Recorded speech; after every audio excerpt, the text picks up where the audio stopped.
နေ့ကကျွန်တော်ဒီ AMP လို့ထုတ်တဲ့ခါမှာပေါ့နော်ဒီမှာဒီ watermark လေးပါနေတာပေါ့နော်အဲ့ဒါလေးကိုအမြန်ဆုံးဖြတ်တဲ့နည်းလေးကိုကျွန်တော်ပြပြပေးပါမယ်logo ဖြတ်ဖို့တော့အရင်ဆုံးကျွန်တော် Chrome ထဲဝင်မယ်ဝင်ပြီးလို့ရှိရင်ကျွန်တော်စပါမှာဒီ remove watermark လို့ရိုက်လိုက်မယ်နော်ဒီမှာအောက်မှာပေါ်လာပြီ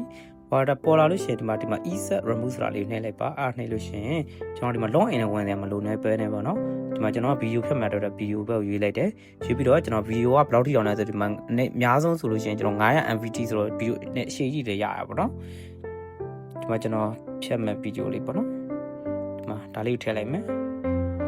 ကျွန်တော်ဒီမှာဆက်လက်လေးပေးမယ်ပေါ့နော်ဒီမှာဆက်လက်ယူထားပြီးသားအဲ့ဒါလေးကိုကျွန်တော်အပေါင်းခလုတ်လေးပေါ်လာလိုက်မယ်ကိုဖြတ်မဲ့နေရာလေးပေါ့နော်သူဆက်လက်မှတ်တာပေါ့နော်ရပြီဆိုရင်ကျွန်တော်အပေါ်လေးဆွဲတင်လိုက်ပါဒီမှာ remove free ဆိုတာလေးနဲ့ကျွန်တော် second ပိုင်းအတွင်းပေါ့နော် remove ဒီ watermark ကိုဖြတ်ပေးတာဖြစ်ပါတယ်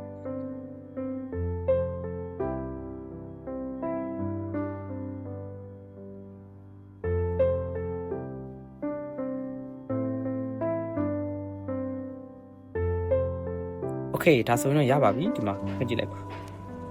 လုံးဝမပါဘူးเนาะโอเค